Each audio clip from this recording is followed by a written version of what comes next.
All right, perfect. We are now recording. This is the first episode of a new podcast that I'm putting together. I'm calling it the NorthSide podcast, tentatively. I like that name. NorthSide is to symbolize like being in the Northeast, being from Canada, being from North York. So a lot of North affiliated things going on. Benito, I see you're laughing. You like that. I do like But yeah, I'm glad you guys were able to come out. First episode, so it might be a little bit of touch and go. It might be a little bit rougher. It might not, and then obviously the whole meeting and editing and uploading, but it should be good. Brought you guys out here because number one, what are you guys up to right now in this whole crazy situation we're in? Shoot, man. Just grinding, trying to figure out ways to get things done. Yeah, that's a big thing. Dylan, how about you? Yeah. What are you up to? Well, that's exactly it. It's just trying to find ways to stay motivated and get things done. Like the quarantine is just having everyone kind of just stay home, and you're not be able to go out and about and enjoy the sun or anything like that. So it's kind of hard to kind of get up and get active and get moving and stuff like that. But you just got to find a way. Yeah, that's something that's so important because when I was telling you, Dylan, that when the quarantine first started, I found myself just hanging out every single day, staying up super late, playing PlayStation, getting active on Warzone. Yeah. And at the same time, I started thinking to myself, all right, now I'm eating like crap, ordering fast food at early parts in the morning. Yeah. And then next thing you know, I've probably put on like 20 pounds and I had to motivate myself to get back out there. So it's a very difficult thing to do that a lot of people are going to have a struggle with. I had the struggle with it. It's going to continue. And it's funny because I found that everyone that I spoke to had that same problem. It was really weird because like we all were separate, like kind of dealing with it our own separate way, but we all had something very similar in the way that we were dealing with it, was that we were all getting up super late. Like it was the weirdest thing. Our schedules were like after like when school, like for me, like, school was put on hold, and at the time I was getting up at like 8 o'clock and getting ready for 9 o'clock class and whatever stuff like that. So like I was getting up at 8 o'clock really consistently. And the weekends were pretty much the same. When the quarantine hit, a week in, I was getting up at 2 o'clock p.m. Right. Like I couldn't. Wow. Like I just did not feel like getting up. Like it was the weirdest thing. Like yeah, I couldn't get up. I didn't feel motivated to get up. And like an activity levels and productivity levels were just like completely garbage. So, and then I spoke to my flatmates, and they, like, I haven't really seen them much because I've just been staying in my room all day, for all the whole weeks and stuff. And then they told me the exact same thing. They were saying they have so much trouble getting up. They found that their productivity is completely shot. And they just don't really have the motivation to get up and do anything like homework or projects or just being active. So like I found that was kind of a very similar thing that everyone, even not just me or you, but like everyone in my flat or even other people I've spoke to around, like back home in Canada. Like, I'm residing in Scotland right now, but my friends in Canada are experiencing the same thing. Yeah. What about you, AB? What's been keeping you going? Oh man, like I'm in the same boat, like getting up late. And I mean, I used to wake up like 4:30 every day when I was working as a trainer.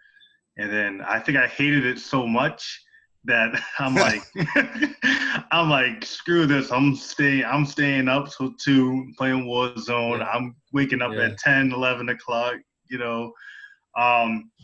but in the really put a damper on me getting everything I wanted to get done for the day. So like, like I'm like, there's so much stuff. Like I gotta train. I go to the track. I'm at the track for like 3-4 hours a day, and then you gotta do everything else, like responsibilities. Mm-hmm. And then I'm like, all right, like I'm not working. I want to play some video games. I want to enjoy myself. So I'm like, I would make time for it, but then that time will go to 2, 3 in the morning, and then I'm dog tired for my next training session. Yeah. So, so the first 2 weeks I just binged everything. Mm-hmm. Actually, no, not even. I was actually fasting during the time when it started. Oh, because Lent. Were you? No, not even because of Lent. I don't. Okay. I don't even practice Lent. It just happened to be during that time. Okay. But I wasn't eating any meat at all. No salt, no flavor, nothing. So I was just drinking water and eating vegetables and rice. Okay. For 3 weeks. Okay. And then like the quarantine happened like in the middle of that, and I was struggling. I'm like, man, I need a little outlet. I need some freaking Chick-fil-A or something to get me. Yeah. But like, nope, you gotta stay to it for 3 weeks. And after that, I just binged everything. I went AWOL because I wasn't doing any social media too for those 3 weeks. And then I'm like, I'm going ham right now. Yeah, I'm on my phone 24/7. Like, yeah. I think that's something that everyone's going through right now. I mean, the motivation is not there because there's like that cyclical pattern to life sometimes where, okay, I'm going to wake up at this time. I'm going to shower. I'm going to eat. I'm going to go to work. I'm going to get off of work. I'm going to, do whatever extracurricular I do after work. I'm going to come home, make dinner, go to sleep. And this quarantine has just set everybody out of their cycle. And even for me personally, I remember one time I sat down with a doctor, and this was around one of the concussions, and I was kind of coming back from it. And I ended up asking the doctor, I feel like I've gotten slower. I feel like I'm not, mentally as capable as I used to be. And she said that a lot of people who spend time in the gym frequently or play high level sports and are used to thinking at that higher level, when you start reducing the amount of exercise that you're putting in, it's going to affect your brain as much as it's going to affect your body. So you're not actually dumber. Your brain's not stupider. You're just not producing the way that you're used to moving forward.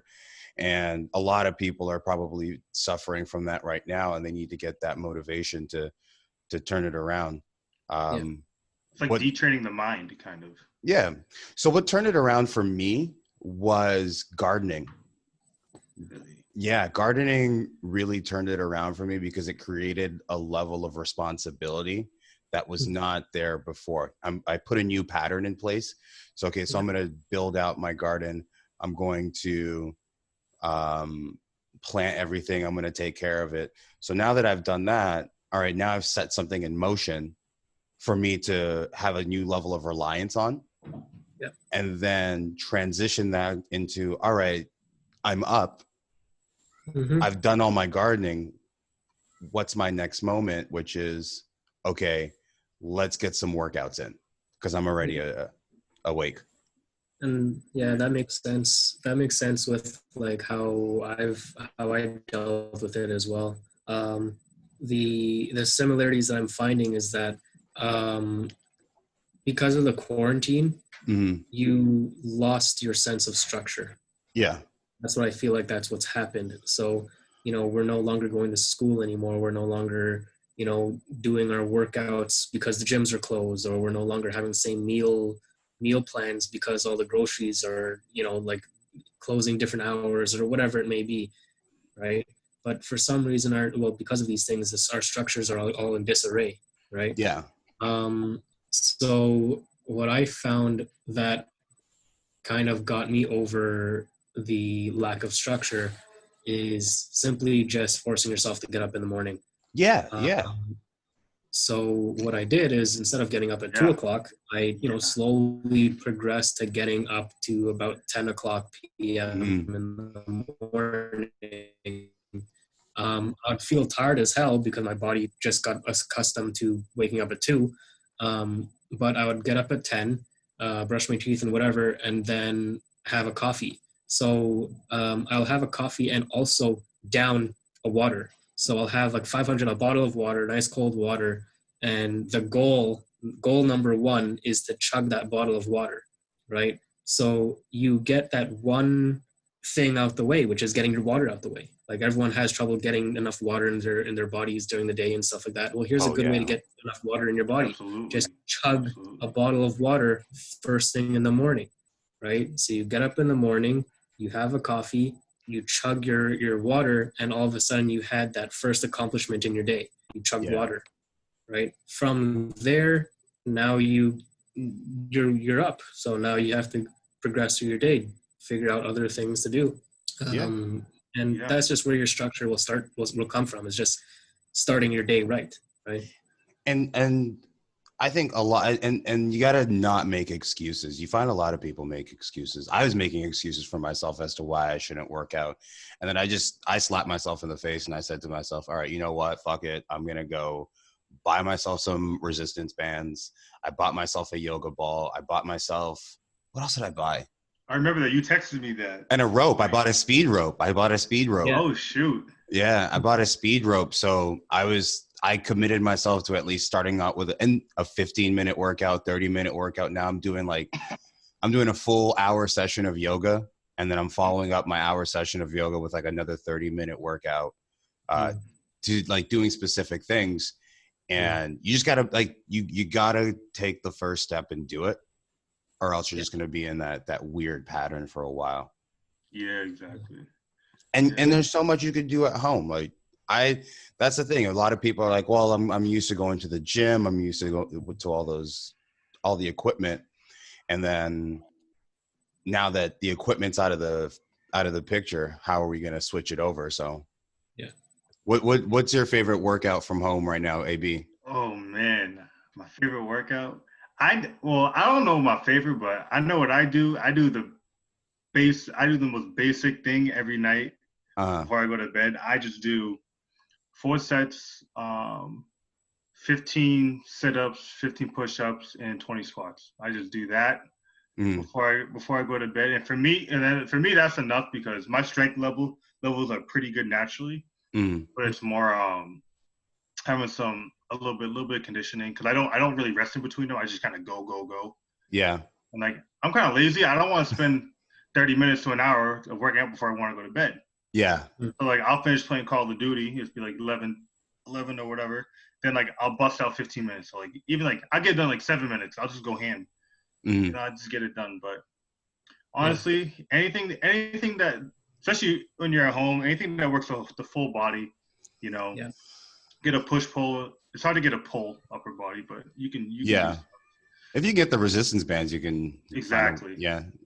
Well, thing is that's all really, really good. Like is Dylan breaking up, or is that me? Yep. I think Dylan's breaking up a little bit. Start again. Well, sorry. Yeah, he's on the other side of the world right now.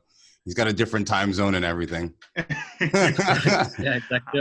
It's literally like what, 8:30 here? Yeah, it's 8:30. Yeah. We're just 3:30. Yeah. But Dylan, it's weird. It's weird because I feel like I'm here. I'm exactly where you guys are at. Like, because you're used to this time zone. This is what you're used to feeling, and this is great. Natural. Yeah. But you were saying about what you're up to workout wise. Yeah, well, I mean, I was just gonna say, like, in comment to the workouts that you do, Alex, at the end of the day, a lot of people I find like underestimate that in itself, because they say, oh, it's not enough or whatever, like, but the thing is that the fact is that you're being consistent, and that's the hardest thing that everyone underestimates, is that they don't think that any little thing, as long as you do it every single day, will matter. And the fact of the matter is, it does. That's actually what makes the changes. That's actually what makes the physiological changes or the improvements. That's what gives you the makes you achieve your goals, is the consistent, simple stuff that you do, right? Yeah. So I really like the fact that you're doing that. Like, you're just simply doing the simple, keeping it basic, keeping it simple, doing 4 rounds of push-ups, sit-ups, and squats, covering your full body, and just being nice and consistent. Simple as hell. Simple as hell. Yeah. Yeah. Well, like the other, 4 hours I spent at the track make me really tired, so I don't want to do anything else. And it's getting hot too, man. I'm like, whew. Oh yeah. Oh my God. I was This outside the other week, day. this Just week like effed me up. Oh my it's like Well, I got up then to. there's that. Then there's your passion, right? Well, we So got if you two have a sides here. passion, We got. I'm gonna tell the people that we know in Canada that this week in Massachusetts it was around 25 to 30 degrees Celsius. AB, give it to us in Fahrenheit for the other side. It was like what, like 80, 85? We're gonna have to speak in this in Celsius and Fahrenheit at the same time. Let people know what we're talking about. I refuse to change. I refuse to learn Fahrenheit. I'm sorry. Why does America have everything backwards? I don't know, man. It's the weirdest thing. My house back in Canada, for some reason, we were never able to change our thermostat to Celsius. It was the weirdest thing. It's probably an American product. Yeah. It's probably an American product. And then you're just kind of fiddling with the dials and it doesn't work. In any case, I figured out how to use Fahrenheit from now on because of that. Because I'd go to the thermostat and be like, oh, it's summer. It's so hot. I'm like, oh, no wonder. It's like it's 90 degrees Fahrenheit in my house. I'm like, okay, it's hot. Like, yeah. So, I figured out what's hot and what's not on Fahrenheit anyway, just due to the weird stuff we have in our house. Wait, so how hot would 80 degrees be in Celsius then? Nobody knows, man. Nobody knows. I think 80 degrees is something like I think it's like something like hold on. I got my phone right here. We're out here trying to be smart. We have smartphones. This is what I don't understand in the world right now. I hear trying to do math. Hold on. Right. I guess. Do you imagine? Remember, before smartphones, someone was having this conversation, and then you'd like pull out a pen and paper, be like, "Well, it's 80," and then I remember the formula. People had to remember formulas. Yeah. I don't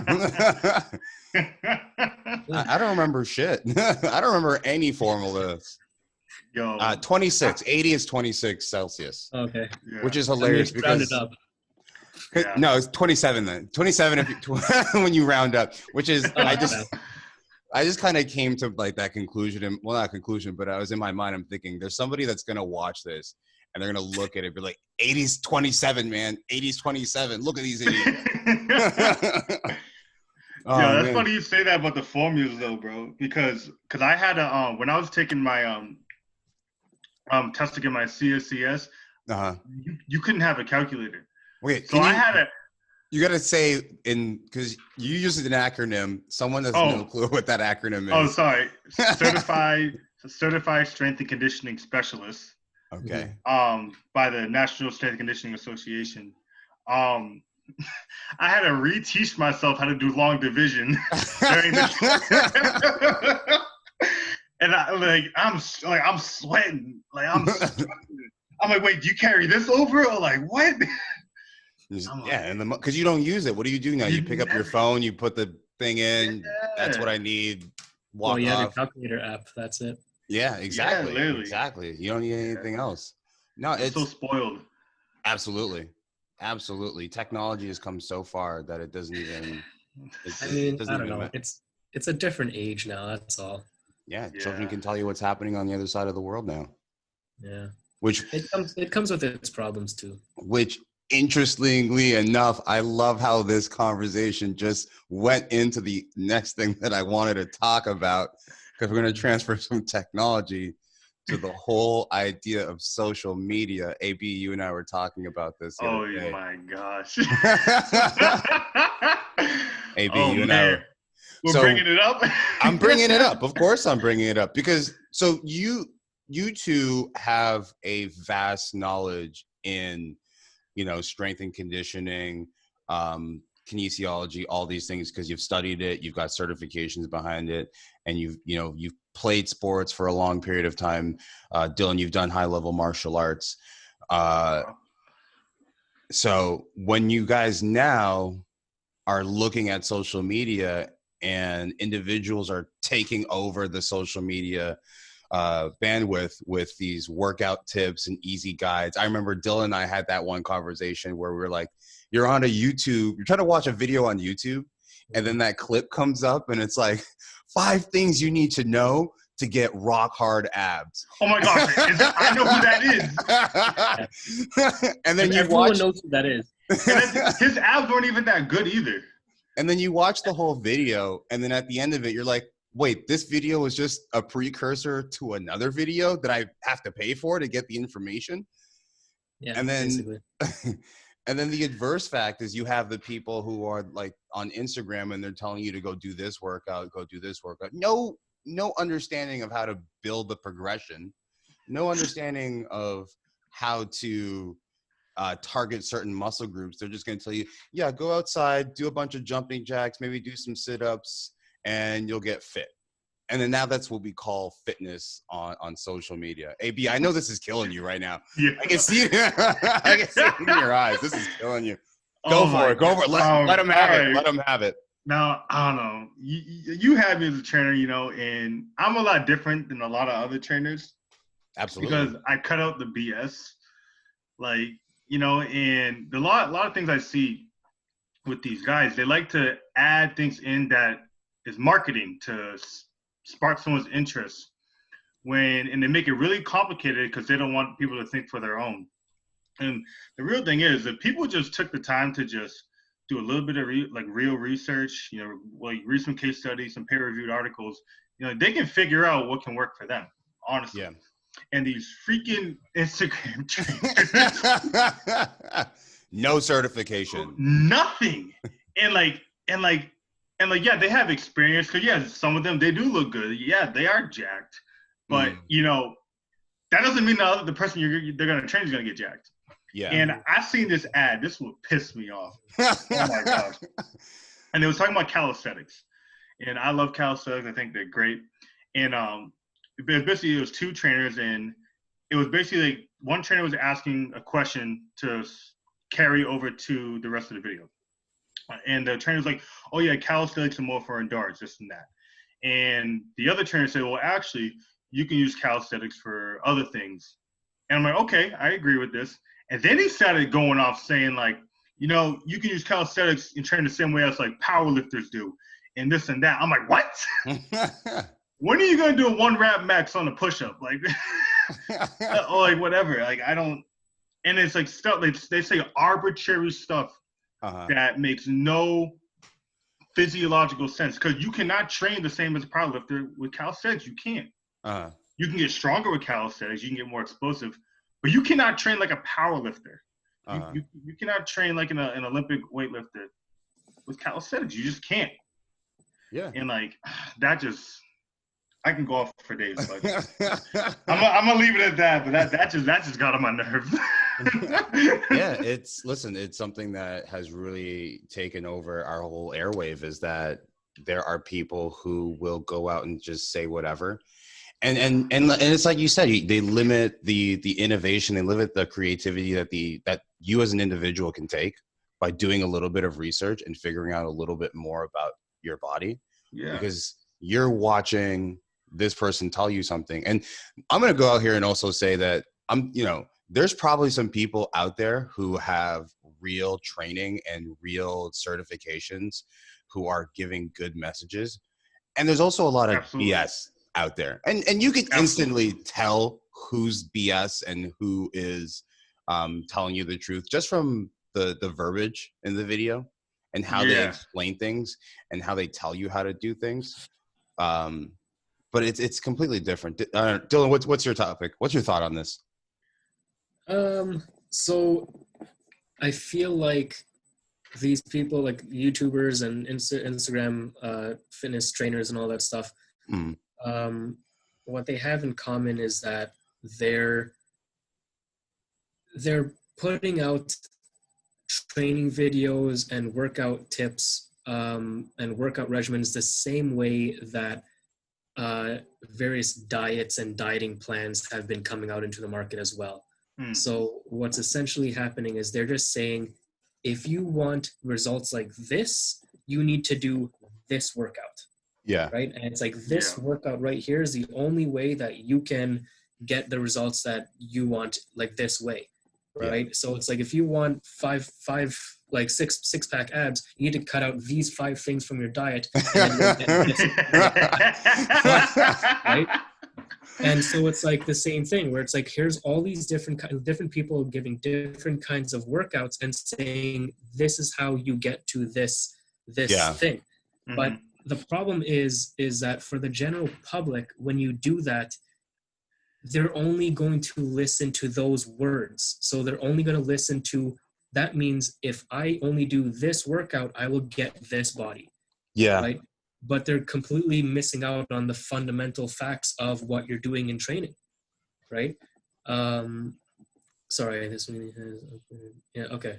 I guess I forgot that. Okay. It's just like, no, we're gonna keep. Okay, yeah, we all saw that. We're like, what? What's going on? Yeah. Yeah. So, anyways, so what the general public I feel like needs to realize is that there's a lot of different ways to get to the goal you want to get, but it all has something similar, something in common. And it's just these very foundational, basic points and just understanding of nutrition and working out and fitness and exercise that will get you to those goals. But you just have to be able to implement those very basic foundational pieces of knowledge properly and the right way in order to do that, right? There's just too much fluff. That's what it is. There's too much fluff. There's too many people saying too many different things, and general public can't sift through all that, right? Because they take those words as law. That's what happens. They see one guy come in and say, "Oh, you should eat this or you should do this. Look at my body, you'll get that." And to make it even more relatable, AB, think about when we were trying to rehab my IT band, how many times we had to adjust and change our workout so that we can tailor it to my body specifically, because we had good ideas, we had good theories, and then it just wasn't working. We weren't getting the results that we need because the workout wasn't tailored to what my body needed in order to be successful. Exactly. So when you're seeing these people saying, "Oh, go do this, go do that," and then you go do it, and then you're looking at yourself and you're just like, "Oh, well, I'm not getting the results that this guy has." Well, he just gave you a workout that works for him. Exactly. And it's not generalized. It's, it's different people have different bodies, so you're going to get different results. Exactly. It's being sold as something that's generalizable, but it's very, very specific to their body and whatever needs, right? So that's the other thing about personal training is that what the job they're supposed to do if you hire them is to make something that works for you and you only, right? And that's kind of something that a personal trainer should teach you, and then you should be able to do that yourself. Is that you need to figure out what works for you and how you get to your goals using the steps that and strategies that work for you. Right? Do these 5 exercises. Exactly. And I feel like it also has to do with like their type of goal too. Yeah. Like if they have a general goal, then they could be more general workouts, but you still need some specificity. Is that the right word? Specificity? Yeah. I don't know. Specificity. Yeah. Listen, man. I didn't do good in English in high school. And then you have people like you were Shard, that we had that IT band problem, and you just need to be specific as possible to figure out what the heck is wrong. And we didn't even figure it out on our own because we had Mike help us out. Yeah, Mike came in and noticed a couple of things that was going on and gave us a couple moves. And then Dylan also, I told him about the same thing. He gave me a couple things to do as well, which one thing that we ended up doing that was a little bit different was we ended up doing a lot of we did use the yoga ball and rolled it in seated and brought it in, so you're kind of like single leg stuff. Incorporated hip hikes, so the same hip hikes that we were doing, but we did it from a higher elevation. Dylan has me doing it from a lower elevation, and it feels a little bit different. Like I can feel the strength building in just the hip area, as opposed to when you're doing it in the higher elevation, you can feel it more in the entire leg. So just pinpointing and focusing on those little little areas. And once again, you go back to those Instagram trainers, they're not giving you that insight of, hey, you also got to do this, do that. And honestly, at the end of the day, I also think it's a money thing. It's a business thing. Oh yeah, absolutely. Yeah. Well, I mean, they don't know you, right? So they're just putting out content.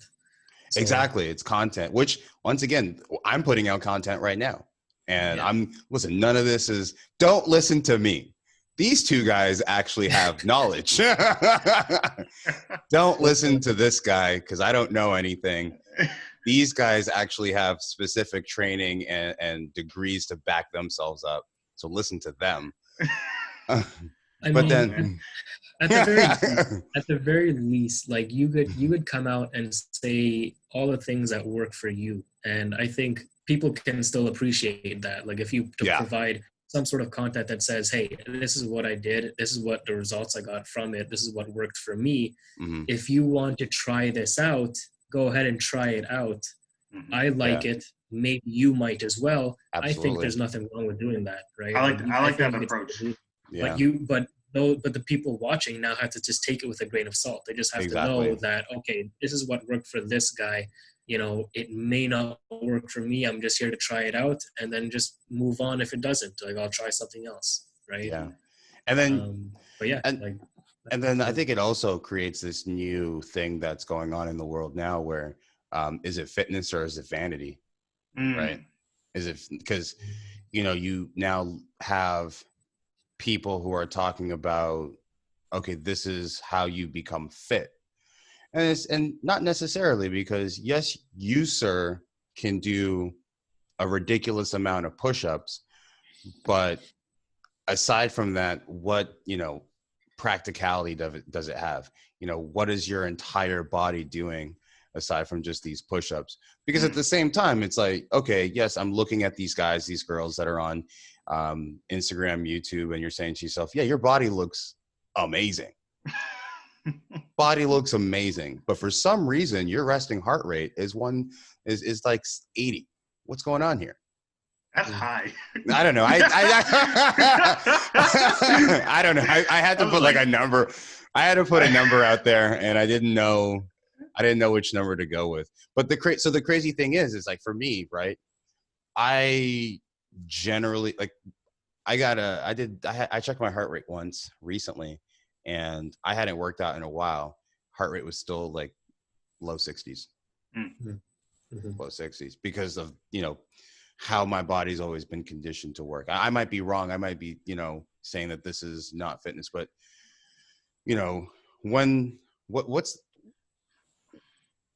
the difference between fitness and vanity when we're looking at these things is essentially what I'm getting to. And what are we teaching people that, hey, do this and this is fitness, or no, do this, you'll look good, but your fitness levels won't be great? I mean, I'll start. Well, I do have biases because I'm a track athlete. And just like sports in general, I believe, you know, that's being fit. But I was in Chicago. I was doing a course to get my certification on sprints and hurdling. Yeah. To become a specialist in that. And one of the guys there, you know, he was kind of thing, you know, people who just work out to work out. But he made a good point. And he said, you know, you see these ladies, they go to do Pilates for an hour, right? Crazy Pilates. Yeah, and they're working hard for an hour, right? But if you get those same ladies to do 4 60-meter sprints back to back, they're gonna die. Mm-hmm. You know what I mean? Yeah. And I feel like that's kind of the bridge between what's really fitness and not. And I don't really know. I don't have a clear definition of what I would consider fitness really is right now. Mm-hmm. But you know, I feel like having both aspects of that is important. Yeah. You know. Well, have we all done a Pilates class? I have not. You have not? Dylan, have you done one? I want to say that I have in the past, but you know, like I have a general idea of what a Pilates class requires of you. And I've done a Pilates class, and I'm just going to go ahead and say this. There is a portion of the population right now walking around with crazy hip strength and core strength, not using it. Like it is. I went to one Pilates class. It was me and 20 other women that were in the class. I was the only guy that was in this class. You must have had a blast. No, I didn't because I had a terrible time in this class. Because I'm here thinking, all right, I'm strong-ish. I'm going to walk into this Pilates. It cannot be hard. I'm watching this Pilates instructor and like women between the ages of like 18 to 50 crushing it in this class, crushing it. I'm like ready to start crying. Yeah. And I'm looking over, I'm like, who are these women with all this core and hip strength? Like, this is like these women all have ridiculous hip to glute, like, and core strength. I'm trying to do like one sit up in this class. I'm dying. I'm trying to sneak out the back entrance so they don't see me in my shame. And they all get up at the end of the class. Oh, this was a really good class. I really enjoyed it. We should definitely do this the next time. We should make it a little bit harder. I'm like, harder? I barely made it. I can bet you like maybe not like the 18-year-olds and around that ballpark that they're feeling any like back pain or anything like that. But I would like to say that maybe even the 50-year-olds are probably doing this and they're not feeling that much any kind of back pain or hip pain either. Like, because of the sheer amount of hip and core strength that they have and postural muscles that are all been worked out and ready to go, right? Well, I think I heard something I don't remember where, but they were talking about how important those hip muscles and core muscles and your back muscles are for you as you get older. Yeah. But yeah, it's amazing when you go to those classes. And hey, like I said, I'm doing yoga every single day. I took a rest day today. 4 days in a row is enough for me. Yeah. Did you check out the link and watch it? No, I haven't gotten around to watching it just yet. It's pretty good. The yoga one, right? Yeah. 5 Parks Yoga. It's a YouTube channel. I really like the instructor. She gets after it. Yeah. I came intense, man. You feel spent at the end. Yo, so I wanted to get back to that question about fitness and vanity, right? Yeah. People will do yoga or Pilates and stuff like that, and they may not like it's not cardiovascular fitness, right? That they're developing doing that. No. Right. But also it's part of the package.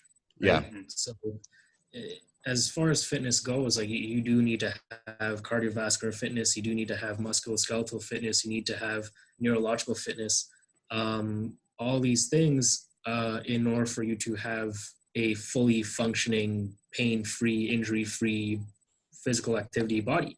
Yeah. Right? Able to do any kind of physical activity. And so I feel like what it is that there's a time and place for all of these things as far as fitness goes, right? But where it becomes vanity is where people do these types of training, and their goals don't align.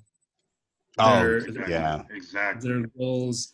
Their goals essentially are not there for,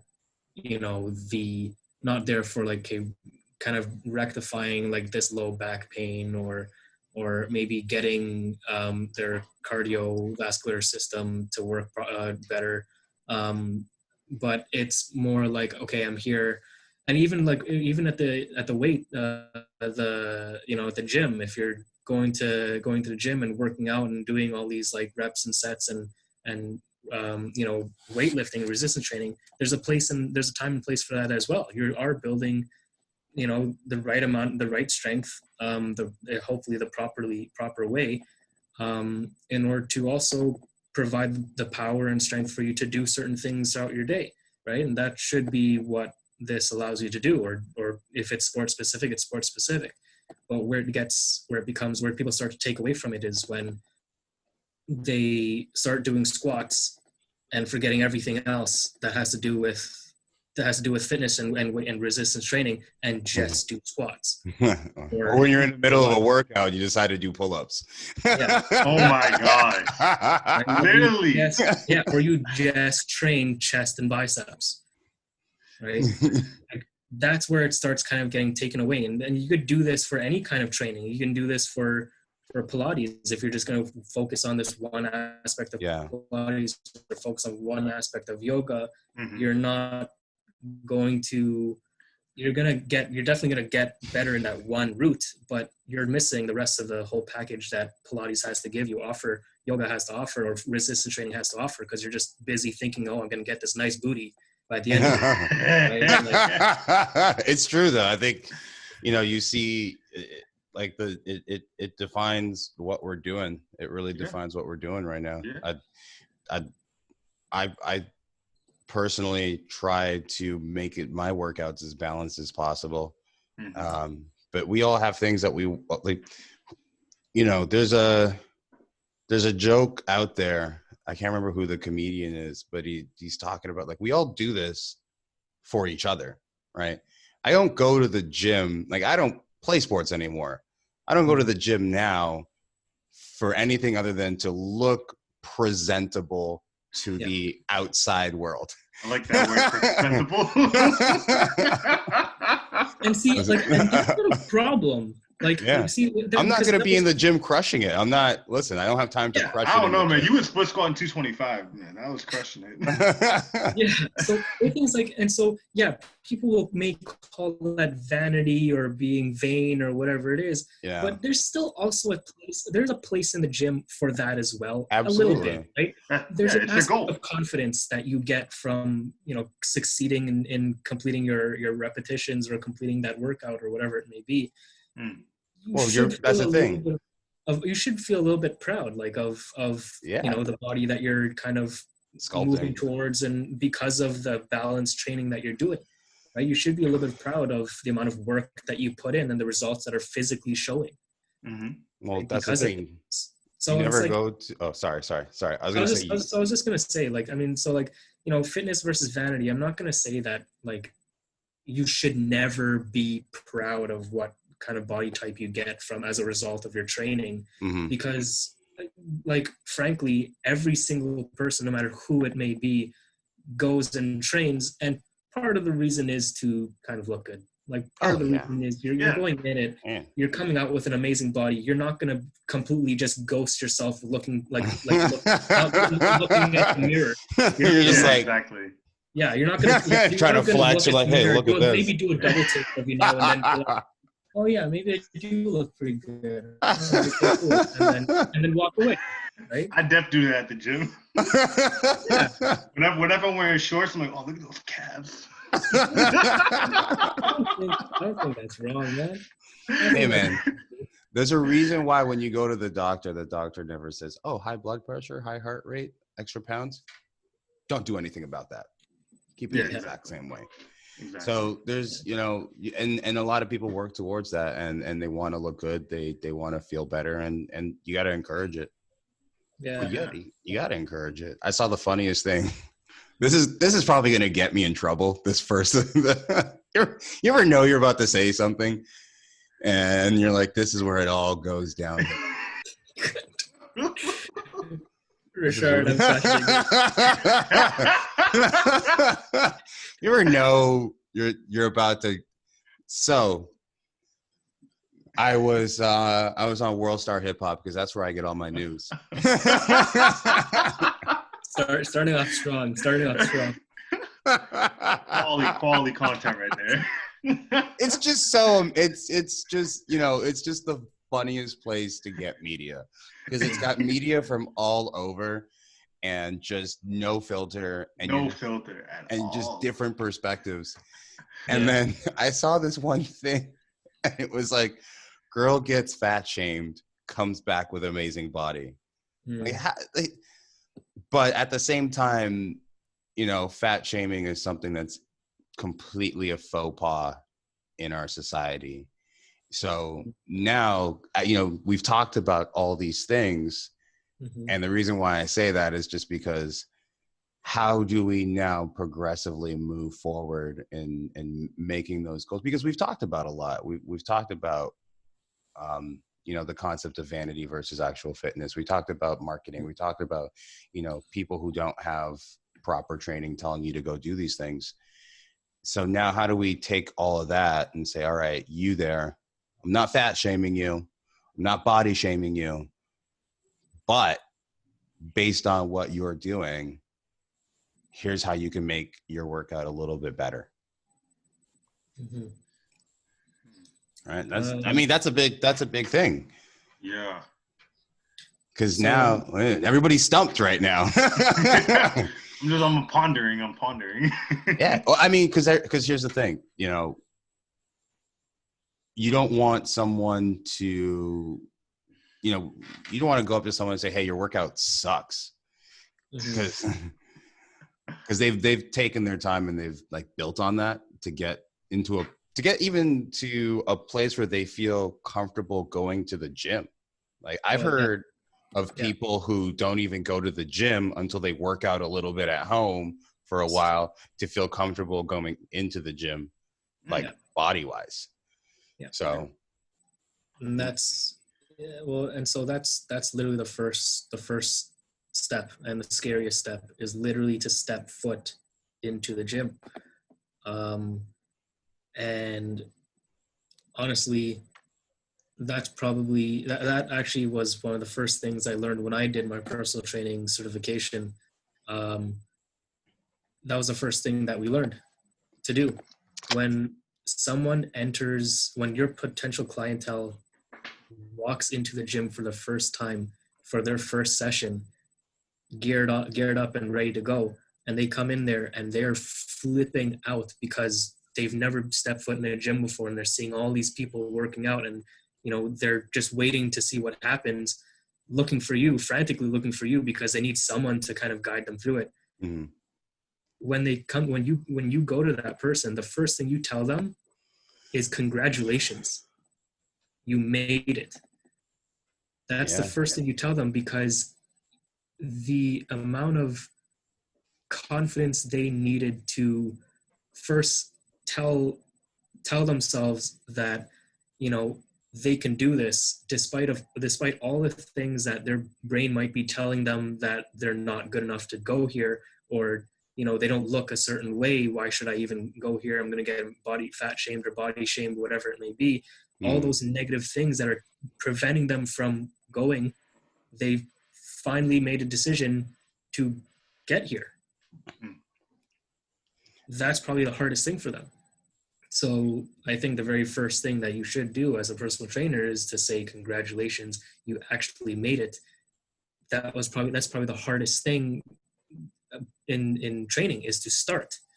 So now that you're here, we can finally work together and get to the goal that you want to get to.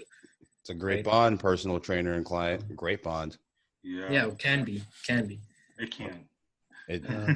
But yeah, so that's honestly, I think that's like the first step when it comes to like someone who wants to change their body, or someone who wants to change their workout plan or whatever. Well, first and foremost, they need to recognize that they need to change. And to thank your body too. I think one of the things that I learned from doing yoga, if you listen to a lot of the verbiage that they use during our yoga routine, is they'll say things like, thank your body for being able to do this, or just, recognize where you are, recognize your place on your mat. They talk about all these kind of things. So when you go to the gym, one of the things that I think about every time I do a workout is like, thank your body for, being able to do this. Thank yourself, man. Thank yourself for being able to get to that next level. When you hit a PR, don't even think about the PR as just like, look at me, look what look at all this weight.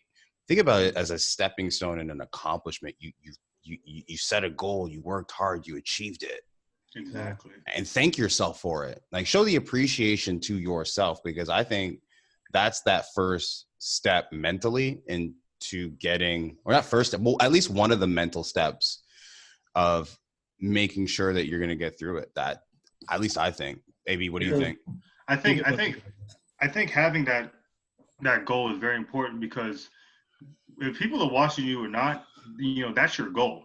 Whether they're for you or against you, you want to get that goal for yourself. So like you just said, Rashad, about the PR, you're not PRing just because it's a full gym. You're PRing because you want to hit that weight.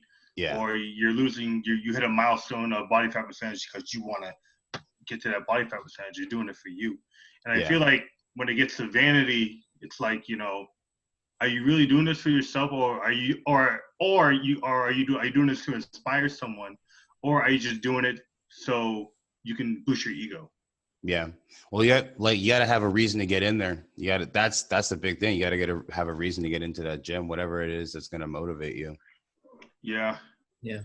I mean, I find that actually one of the biggest things in terms of like, whether it be going to the gym or any kind of hobby or something that someone feels passionate about, what I feel like is that people don't reward themselves enough, or not just reward themselves, but just recognize that they've accomplished something. Absolutely. In itself. And what tends to happen is at the times where things get hard and they don't feel like doing it anymore, part of the reason why they don't want to do it anymore is they feel like they've never succeeded. Yep. And what they're failing to recognize is all of the milestones that they have accomplished and have under their belt, and recognizing that those maybe, whatever, how small they may be or big they may be, those are your accomplishments that you have, and that they are yours and yours alone. You did this. You earned this yourself. No one else did it for you. And what I find that a lot of people, they tend to more easily recognize the negative things about, say, how far away from their goal they may still be, or all the barriers that they may have that's affecting them, from preventing them from achieving the goal. But they don't recognize how far they've come. Yeah. Just from doing what they're doing or staying consistent or whatever it may be. They don't recognize that, right? And I feel like that's part of the reason why, it's, it kind of just affects them and prevents them from achieving their goals, or maybe even looking toward vanity and stuff like that. Like, just because they're not recognizing that these small little goals, or the numbers that they're upping, as small as they may be, they're still achievable goals. They're still things that you've done. Yeah. Right. Yeah. I think that's something that's so important. It's so important to, recognize how far you've come, and recognize where you are, because without all that, I mean, you think about, like, we all did different athletics, and it all comes to an end at some point. And Dylan, you and I were talking about this, and if you don't appreciate how far you've come and how far you've developed, and this is more kind of speaking to people who are working out to be competitive, when you're done in that competition, you're not going to value everything that you've gained. It's going to be over, and your life's going to be kind of depressing for a while, because you never stop to appreciate everything. Dude, the last time I played hockey or tried to do something with hockey and it didn't work out for me, I couldn't even watch the sport for a while. Yeah. I couldn't even watch hockey for a while. And it's discouraging. Because you're like, man, I busted my ass for this and I didn't get it. And now I got to sit back and watch my life. But then when you start thinking about it, and I started thinking about, but like, look how far I've come, and look what I'm able to do. Yeah. Like, that's impressive. Yeah. And I think more people, whether it's just competitive or just, working out to lose weight, whatever it is that you're doing, if you don't stop to appreciate how far you've come, then when it's over, right? When it's done, you're not going to be happy about it. Yeah. I feel like a lot of people daily compare themselves too much to other people. I think that's why they get discouraged. Hence the vanity, man. Hence the Instagram. The right, every single day. What was it? Isn't there a statistic out there that says, or some sort of news article that was saying that social media has increased depression rates and suicide rates because of the fact that people are constantly seeing how their life stacks up to other people around them. Oh, I didn't know that, but I believe it.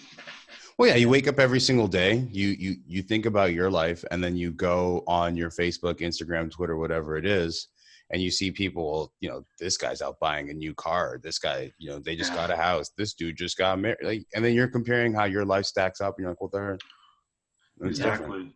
Yeah, I did that a lot for myself personally as an athlete. I see all these people like, oh, look at them. They're so genetically gifted, and I'm over here just working my butt off, getting nowhere. and it's not true. I have been getting somewhere, but it's like when we just focus on other people, we forget, like you said, we forget about how much better we're improving. Yeah. And so many times when we see how someone is successful doing that, we think that we need to do exactly that for us to be successful in our own way. But if you want to be successful personally, you need to do it in a way that's personal to you, not towards how someone else did it. Yeah. You know what I mean? And I feel like us as humans, that's like one of our biggest faults. Yeah. It's comparing, contrasting. When honestly, it's like, all right, your journey is your journey, your journey is your journey. Your journey is not their journey. So you can't compare where they are right now. Yeah. You know what I mean? I think of it as kind of like, you guys ever been to like the Middle East? No. So like they like the palm trees in the Middle East are like they're fig trees. And like you say they're fig or fake? Fig. Fake. Fig. F-I-G. Oh, fig trees. Fig. Fig. You like bananas? F-I-G. Okay, so okay, fig trees. See, that's I don't know what was going. We were both hearing.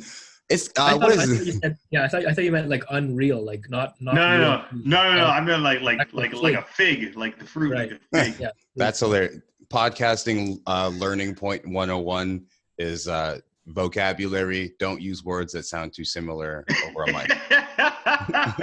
Or ask for definition. But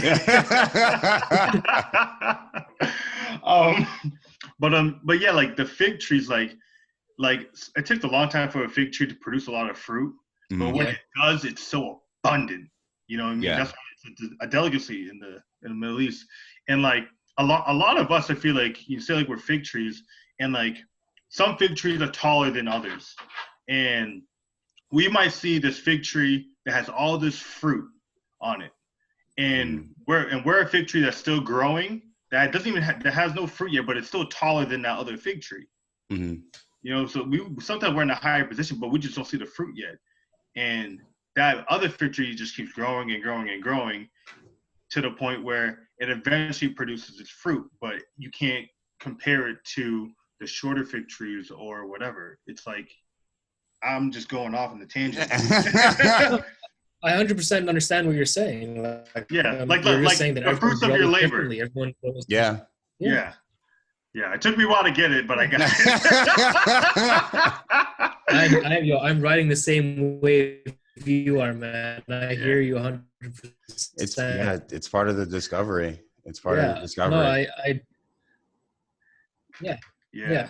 Well, totally. Like it's part of the discovery, and it's part of like, again, going back to comparing yourself with other people. Like, that person grew up and bear fruit early on in that person's life, right? Mm-hmm. And so that person, you call it an early bloomer, right? But you have other people who are still busy growing, right? And they haven't produced fruit yet. But the thing is, they're still growing. They're still working towards it. Still, achieving their goals and still getting to where they want to be.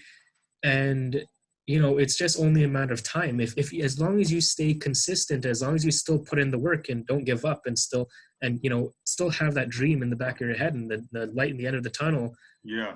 when you Don't mind me. do flourish, when you do flourish and you do start to bear fruit, you're going to realize that that's where you achieved your goals, and you're going to end up bearing like fruit the same way that other one did. It just took a little bit more time, right? Exactly. And if So you stop watering it, then you stop watering it and taking care of that tree, then you just wasted it. yeah, exactly, right? So I think it's just people are just comparing themselves a lot and just not really focusing on their own selves. And now, mind you, yes, because of social instead of living their own life, it's kind of hard not to compare yourself. And I Oh yeah. kind of understand where people are coming from. Mm-hmm. But I mean, I find that just maybe part of it is also like just kind of finding the discipline to just kind of narrow down and just kind of tunnel vision, focus on yourself, and just do you. Try not to look at other people and just kind of focus on achieving your goals. And eventually, like in hindsight, you're going to realize, oh, I actually earned more money than that person that I was aspiring during this time. Like maybe after the fact, you will realize those things. But, at the end of the day, even then, it doesn't even matter. You focus on your goals and you achieved your own goals. Mm-hmm. Right. Yeah. For me, that's why whenever I'm at the gym, I won't lift nowhere near as heavy as everyone else. Nowhere near. I'm maybe like in my university years. I was telling Richard this. In my university years, people were like, he asked me like, oh, how much did you weigh? And I was like, oh, probably not as much as anyone else in the gym. I was 135 pounds throughout the whole time at my university. I wish I could be that light. Yeah, they're like when I was squatting, like they were. I remember this one time, this one female I was talking to one day, and she told me that was her warm up weight that I was working with. Wow. Yeah, but the thing is, at the end of the day, I didn't care because as long as my earphones were plugged in and my hood was up, You're in the zone. all I saw was me and the weight. Absolutely. All I saw was me and the weight. Like that's all that mattered. All that matters. All that matters. Right? Yeah, So, as long as my PR went up, as long as I was getting my numbers up and, being consistent in the gym, I was achieving my goals. Right. And so, it didn't really matter what else other people said to me. You just stay focused. Yeah. My gym mentality is always like, all right, what's the next set? What's the next set? Like, you tell me to do this, I'm like, all right, what's the next set? Let's go. Let's keep on going. And I love added some pull-ups in the middle of it. Yeah, I love to do pull-ups in the middle of sets, and then I also like to. Even back in the York U days, I'll name drop the school. Why not? But yeah, I just remember going in there sometimes, just being like, all right, what am I doing today? I'm hitting 3 plates today. That's what's happening. That's what we're doing, and then just pushing towards it, finally hitting it, and you're just like, all right, let's. I like to push. I need to learn how to back down a little bit. Dylan and I were talking the other day, and I'm like, all right, yeah, man, I just did a yoga routine. I should probably do another routine. He's like, no, man, you've worked out 4 days in a row. You should probably just rest. I'm like, are you sure? Like, I'm ready to get after it. And I was just like, nah, just go play some games. Don't worry. Yeah. Maybe what's your in gym mentality when you walk in? What's the mentality there? It varies as I got older and got more mature. Some it depends on my mood too. But some days I'm like I want it hot and I want to be like miserable, and I throw my hoodie on and I tie it tight and I plug my headphones in. I listen to very angry music, and all you just hear, like, I'll just listen to Meek Mill on repeat, and all you just hear is just grunts, like even on I got the bar on and I'm making noises like, dude, what are you doing? And then very audible gym people. But now I'm like, all right, I need to be able to get the most out of my workout, so I'm very like thoughtful on like what I'm doing now. Mm. I'm not trying to waste time. I'm like, man, freaking busy as hell. So it's like, I want to get the most out of my workout. So I try to cut the fluff out. I'm just like, sometimes I'll like no music, and I'll just get it in and like be very focused, like laser focused. Other days I get mad emotional, and I might be the master of the warm up. I'd be warming up for like 20, 30 minutes. Yo, like I make fun of you for it, but I'm the same way. Like when I'm at the track, it takes me an hour to warm up. Yeah. I warm. People come in, do their workout. They're 30 minutes into their warm. I'm still warming up. What are you doing? Gotta make sure these hips are open, man. Yeah, I'll have a client. I'll see you come 30 minutes early, and I'm thinking, am I late? You're like, no, man, I just came early to warm up. I'm like, but we warm up, and they're like, no, I gotta get this in before. Gotta get this stretch in. Gotta get the stretch. Yeah, man. Knees gotta be ready. I've realized that myself over the years, and like, I'm not saying like I'm an old guy or anything like that. Like, but you feel it. Yeah, man. Like my warm-ups also have started like being longer and longer because I can't. Like I'm scared I'm gonna pull my hip. Like literally. Yeah, literally. Yeah, literally. Last year I actually coming back from an injury, like I actually pulled my left hip. Oh, and so I actually had during that time I had a competition coming up, so I had to rehab in a week's time, just as much as I can, getting ready for the competition. And so I did it and everything, but to this day I have to really be careful with my left hip, especially in the warm-up. I have to really make sure that my left hip is stretched out and nice and loose and limber and nice and warm. So when I do start throwing my kicks and stuff like that, I'm not pulling it. Right? Was it like the inside and outside of the hip? So a bit of both. So it was like a little bit of my hip flexor, but I also want to think it's a bit of my adductor as well, right? So in between the inside of my leg, right? So so I would kind of just do like while I'm warming up, like I'll do like running A's and B's, but I'll also do like those kind of hurdle lifts. Like I'll just lift my leg out to the side and just come down and around, and then just hurdle my leg over other side, and just switch off left and right. Like the trail leg drills and stuff. Yeah. So I would just do that, and kind of that will help me and then do some warm up knee strikes with my leg. Love knee strikes. Knee strikes. Bro, I gotta show AB how to do these knee strikes, man. They're fun as hell. I'm getting better at it too, man. I've been throwing some crazy air knee strikes right now. Are they like it's like a kick? What is it? No, it's just like it's a knee strike. Just Google. You have YouTube, all right? It's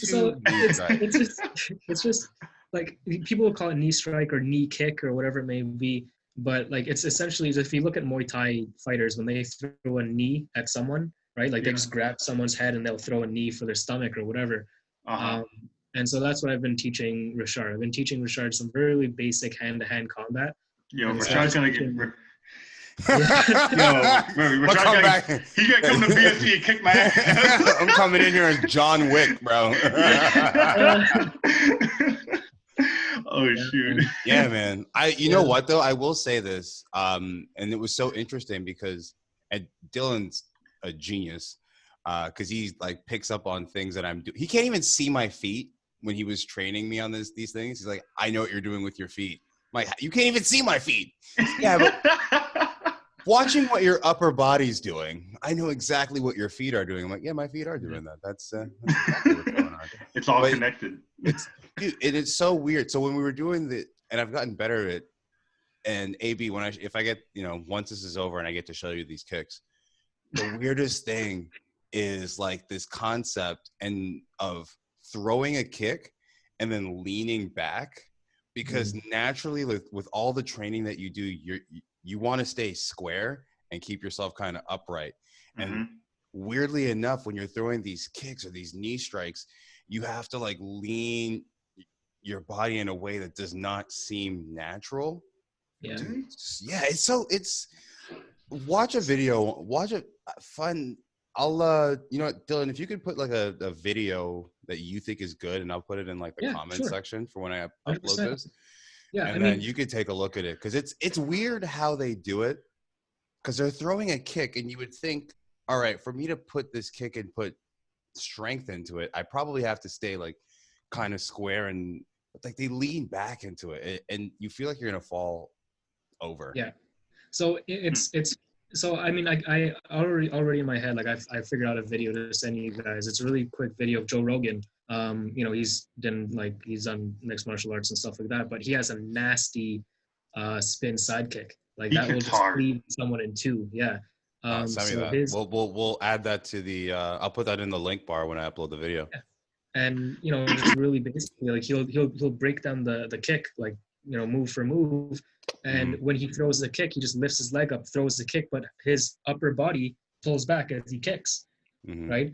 And again, it's just what I was talking with Shard is that you just kind of need to produce that kind of counter force to go back and also be able to extend further into the kick, right? So the further you go back, the further you're actually able to extend the kick towards the person, right? Or towards the target, right? So if you stay upright too much, then you won't be able to extend the kick as much, right? The minute you start leaning back, you're able to move the kick a bit further or push the kick a bit further. And that's the whole thing. That's the whole premise I was just teaching Richard, is just being able to learn how to extend the body, extend the leg out as much as it can to its maximum to produce the maximum amount of force, right?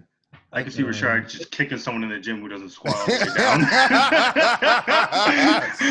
That's not a proper squat. And with the hockey legs this guy has, oh my god. That's an interesting. I've never thought of like, what do you call it? Counter force, just counterbalance. Just just kind of like, you know, like the end of the day, and we've talked about this again before about how to produce the maximum amount of force in the human body, right? The whole goal is so whether it be throwing a baseball, you know, swinging a golf club, you know, or throwing a kick or throwing a punch, it's all the same. How do you produce the maximum amount of force, right? Mm-hmm. And you know, I could probably say this the same thing about sprinting as well, as that like or a track as well, as that it begins at the feet. It begins at the feet, and then, you know, it travels up the rest of the body, right? And so essentially the entire aspect of biomechanics and body mechanics is how to use the body, every single aspect of the body, to add towards that force production, to make you either go forward or make that kick just go forward, or produce that kick and produce the most amount of force, right? So, you know, it all comes down to, you know, the different small little things that can help you produce that force, right? Yeah. And don't fall over. Don't fall over, because I almost fell over. Yeah. Oh, I got a question for you, Dylan. Do you feel like a lot of people like strength and conditioning coaches, I feel like they don't put a lot of emphasis on our lower extremities, especially like beneath the knee. I feel like you know, they just focus on just getting us stronger, but you know, they don't focus on keeping our base strong as well. Okay. You know what I mean?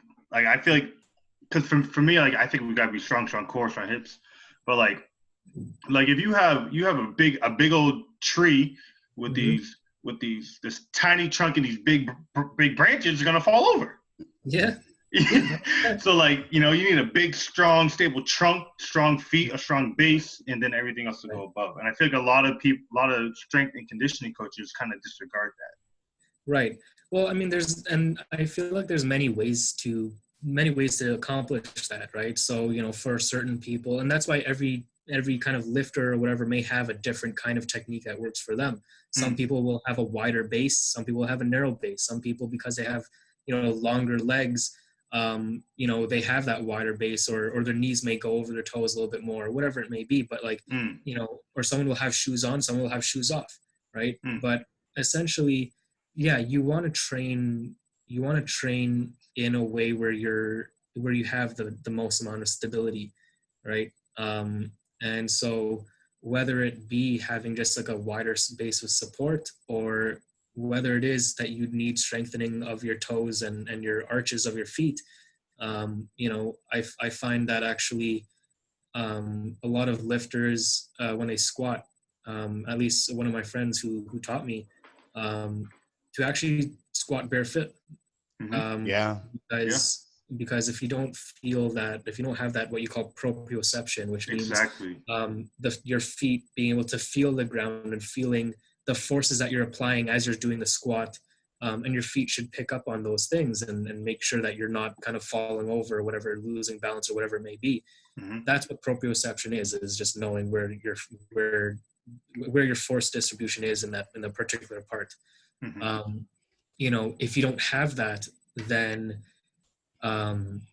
you're just frankly not going to be as stable, and therefore you're not going to be able to produce that force strictly that down and up as you Mm-hmm. want to do. You're going to be focused on kind of doing a lot of other things and Oh, kind of yeah. managing yourself, wiggling around. If you develop that proprioception, having, say, squatting barefoot and learning and developing those muscles in the feet, small muscles in the feet that make sure that you are not falling over, your arches aren't caving in as you squat, then you're just going to be a lot more efficient as a lifter, and you're going to be producing force strictly on the down and up instead of Yeah.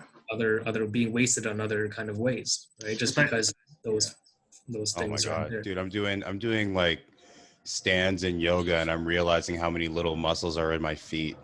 Yeah. yeah. Like I didn't. Yeah. You're holding this pose, and you're keeping your foot up, and you're thinking about everything, and all of a sudden you're like, why the hell does like this weird area on the outside of my foot hurt? Yeah. That's never hurt before. Yeah. Yeah. Oh Yeah. man. I've been doing a lot of foot stuff too, because I sprained my ankle a couple months ago, so I've been Okay. having to do a lot of my dorsiflexion, Okay. because like when you sprint, you got to dorsiflex those toes and slam them back in the ground. Every Yeah. time I dorsiflex, freaking hurts. Mm. So I was doing like a bunch of work with that, work at inversion to eversion, and even just from like kind of getting rid of my ankle pain. Mm-hmm. My bounce in my stride has been noticeably better. Okay. Like just from strengthening my feet, I feel like I can be able to use more power from my legs. You know what I mean? I feel like I couldn't get all the power my legs could generate because my feet couldn't hold it together or whatever. Right. You know what I mean? 100%. Yeah. It's almost as if like there was a break in the chain. Yeah. Yeah. Dude, exactly. that was like what was creating all that extra problems in my leg. Remember when we got on the treadmill? Oh, yeah. And then we saw Dylan, this was cool. This is cool as shit. So I got on a treadmill. I love discovering like cool shit. Yeah. So we got on a treadmill, and then AB was recording me like running from behind, and we noticed like a weird alignment where there was like a hitch in my stride, and it was from overcompensating. And then you can see how with one leg you could see the calf flex, and it was just like a feather, and it just kind of the calf flex, and it like the power went through and good. And then the other one, you could see how the calf flex was just off. Yeah. And then how it would just, I can't even remember because it's the man, that was like a year ago almost. It was like one side you were landing in a good position, like the forefoot, middle of your foot. And I think there was your other side, I forget what side it was, but it was left. Like landing, your left foot, it was landing like heel striking. Mm-hmm. Yeah. And it was just absorbing all the force and not putting anything back into it. I see. Yeah. He was kind of like limping kind of. But right. I didn't even notice it. I didn't even notice it because it was like as it was happening, as I'm running, we didn't notice it. And then it took a while of like watching it and then seeing it back in slow motion. Just super cool. Yeah. Well, I mean, so in slow motion, so did you film this? Yeah. We have no clue where it is. I might have deleted it on my phone, but no, so which is fine. But just the point the point I was just going to make is that when it comes to technique, it's a difficult thing to perfect. But the thing is, once you perfect it, your force production goes through the roof.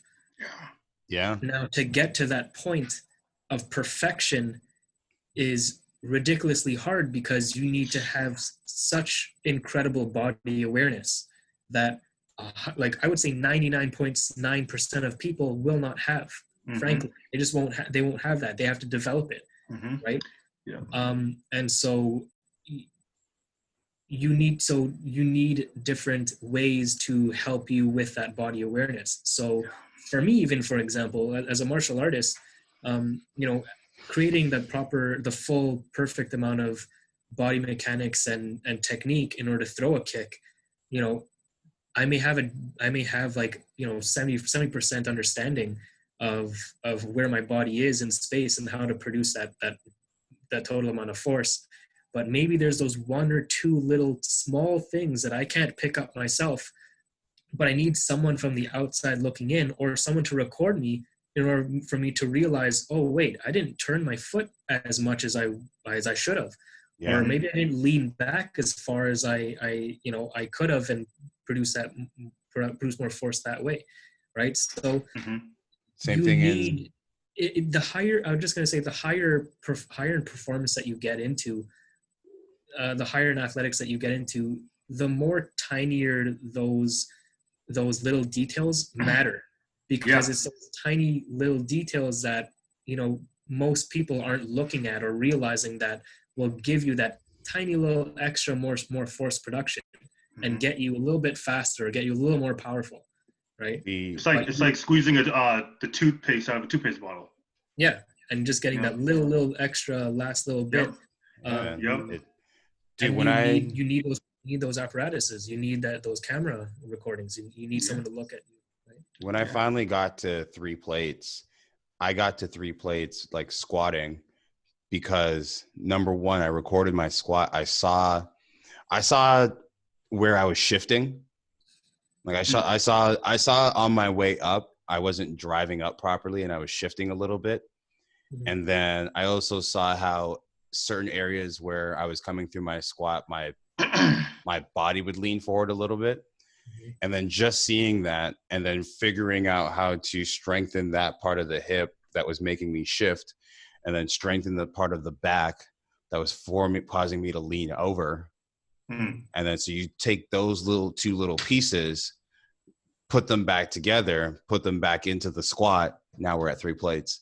Because it's not just, oh, okay, I'm going to squat 3 plates. Well, let me just continuously squat a whole bunch, and that's how I'm going to get back to 3 plates. There's a little bit going on over here. There's a little bit all these ancillary things going on that you got to use in places that you wouldn't even expect. Yeah. To contribute. Yeah, that's like the difference between working smart and working hard. There you go. Absolutely. Right, and so and that's like the beauty that, like, again, that's the beauty of technique, right? Oh. And body mechanics is that it's a full body routine, and if one small little part of the chain isn't working as optimally as the rest of the body, then that's exactly what's going to limit your force production. Yeah, and I feel like that's why like a lot of people misinterpret other sports and stuff.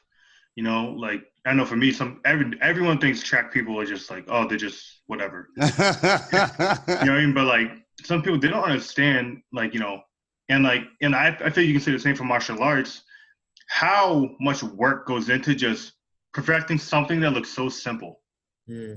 Like sprinting, oh, they're just running fast. People don't understand how coordinated you have to be to maintain that speed for 100 meters. Oh, never happened to me. You know what I mean? Because people, they think the 40-yard dash is football. Like, well, you get 60 meters more. Like, you got to be able to maintain that. And like, this whole I'm gonna go off a little bit right now. But like, if people try to say, like, football players, oh, they can compete with Olympic sprinters in 100. No, they can't. Okay, I'm gonna say that first. If they train, probably. If they train, they have the natural ability. Yeah. But just you're talking about, take a football player right out the NFL today and put him in the Olympics and tell him to go sprint. Yeah, like not even Tyreek Hill can do that because he's been out of the track row for a while. But it's like, oh, they're just fast. Like, they're just fast. It doesn't take athleticism or that much athleticism. But it's so hard to coordinate your body at at that speed, like I'm nowhere near fast as Olympic sprinters, but when I get to like my top speed, I cannot maintain it.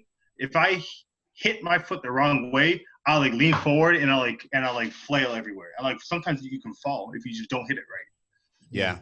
Well, the same thing happens to hockey players. It's like when you're in your stride and you're coming down the ice, one weird miss stride will mess up your whole motion. Oh, And I then bet. naturally, when you have that miss stride, your first thing you end up doing is you end up standing upright to like recenter yourself. And that's where people start to get all wobbly and fall. It's normally where you see that. I totally interrupted you. My bad. No. But like that just adds on to like, I feel like sports in general, people just don't understand how hard sports are. They don't have a respect for other sports. Yeah, I can see You know what that. I mean? People from one sport who look at another sport and say, Yeah. "Oh yeah, you hear it all the time." People trash talk soccer. Oh yeah, soccer is hard. Yeah. Listen. I can barely run for 20 minutes. You're going to tell me to do that for 90, sometimes like 120 minutes? 120, yeah. With so many people trying to take the ball from you. Yeah, and keeping this ball on my foot at the same time. And people then can do penalty shootouts. Yeah. And then off of full speed, I'm running down full speed with this ball, and I'm supposed to time out the plant of my planting foot and kick it and be accurate. Every sport is fucking hard. They're just hard in different ways. Yeah. I hope Ben's watching this. Send it to him. I'm gonna send it to him. No. And like that's what all these sports have in common, though. So like, as much as many people will bash different sports and stuff like that, but that's what all these sports have in common when it comes to the professional level. Is that it's not the fact that these professional players are doing anything special or doing tricks or anything to get past their opponents. They're doing the same exercises and practices that you're doing. They're just doing it they're doing it at a higher technique level than you are, and they're able to maintain that level of technique even when they're dead tired. Oh yeah. Right? Yeah. And that's the hardest part, is how do you maintain high level of technique when you are literally out of gas, right? And that's what teases apart professional players and not. And like, so for example, pool, people who play pool, for example, right? And they're shooting pool. The whole thing about playing pool is maintaining composure and maintaining technique. Because you're just if you're starting out and you shoot the ball and you break the thing and you get one in, you could technically win the entire game from there. Yeah. It's whether or not you break or not, or choke. Don't be a choke artist. Yeah, and a professional player should not or will not do that, because they've practiced their same basic technique over and over and over, their basics or foundation, to the point where they will, no matter how tired they get, no matter how many million times that they did it, they'll still sink the pocket or sink the ball. Right? Oh yeah. So, that's what I think, that's what professional players do better than non-professional players, is the fact that they can maintain composure longer than anyone else. Yeah, that's why I'm not a pro, AB. That's why I'm not a pro. Couldn't maintain. Listen, man, you can do it. Dude, the funniest thing is like, and you kind of talk about that, and it's just, I think about playing basketball, hockey, soccer, whatever. I played so many sports, and you just think about like every single one of them is hard, and you get to those moments where you got to maintain composure, and if you can't, that's how you mess up. Yeah. Right. That's how that's how when you get a great steal, right? You're on a breakaway, you go for a layup and you bounce it off the rim. Because that happened to me one time. Because the intent, right? Because in game, you get the steal, intensity's high, right? Adrenaline's going, especially in like meaningful games, right? You got LeBron James, who blocks everything bearing down on you. Yeah. Right? Think about it. Like, LeBron James is what, 6'8", 260, he says, 280. I don't know. 6'8", 6'9", something like that. He's big. Yeah. He's a big guy, very and he probably walks around at like 6% body fat. And he's coming at you hard. And you're gonna go up for that. And you gotta the reason why some guys make that layup because they maintain composure all the way down, knowing that great player behind you is gonna probably make a great play. And the guys that can't maintain the composure, they put up a brick. Shaq. I hope Shaq doesn't see this, doesn't watch this. Maybe he will. Maybe he will. Listen, all you got to do is just hide. Listen, guys, we've been going on for this was supposed to be an hour. I think we've dived into the hour and 40 minutes. Okay. Wow. So, holy cow. Yeah. No, we're having a great time. That's the problem. But I want to cut it. I hate to cut us off. I hate to do it. Part 2. There will be. No, listen, you guys are always welcome to do this. If you ever text me, reach out to me, let me know, hey, let's do a show. Definitely do it. Guys, it's been a blast. It's been a blast. Absolutely. Yeah, this is fun, man. And I hope other people are going to have fun listening to it as well. I'm having a great time. They better. Anything that anyone wants to bring up right now? Anything that anyone's doing? I mean, for me, it's just looking forward to the next one. Man. I'm just really happy that this happened, and thanks for share it. Share it on your social media so we can get it out there and have. I'm excited. What platform is it going to be on? Yeah, YouTube. Okay.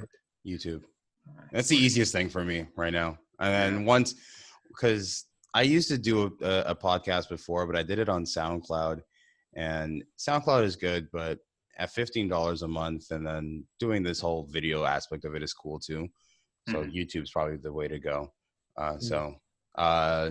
AB, how about you? What do you got? You got anything you want to plug? I know you got a YouTube page of your own. Yeah, I got I make comedy skits. Okay. I changed my name.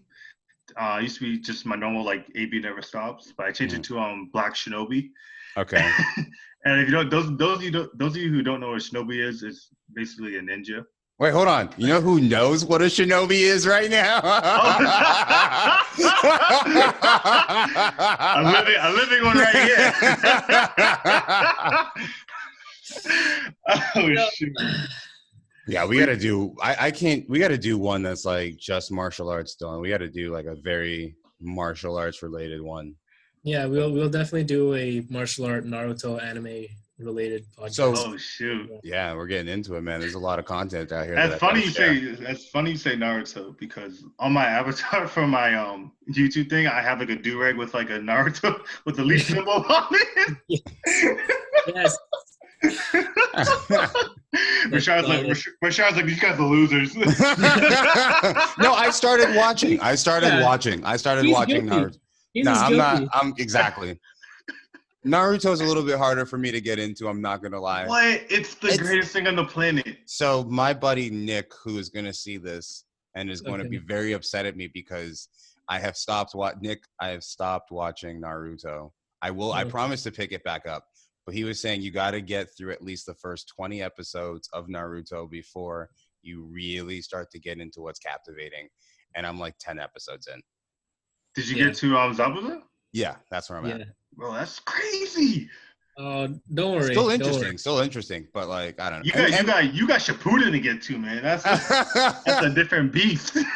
Perfect. We'll get it there. So it's Black Shinobi is where we can find your YouTube videos, your little stand-up comedy sketches.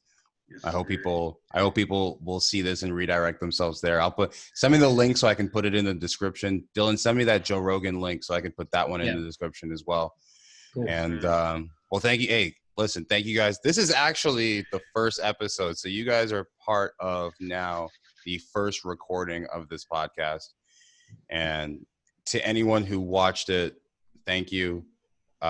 I look forward to doing more, and I look forward to getting a better setup. It always starts small. And then it builds out. And then it builds out, and then we're gonna have great microphones, great cameras. Oh yeah. and it'll be good. Gentlemen, thank you for coming in today. Thank you. Well, not coming in. Thank you for turning on your computer. Thank you for having us. Thank you. And everyone's always welcome. Everyone's always welcome to come back. All Sure. right, cool. I'm gonna end this recording then. All right, later, guys. All right, man. see ya. Take care. See ya.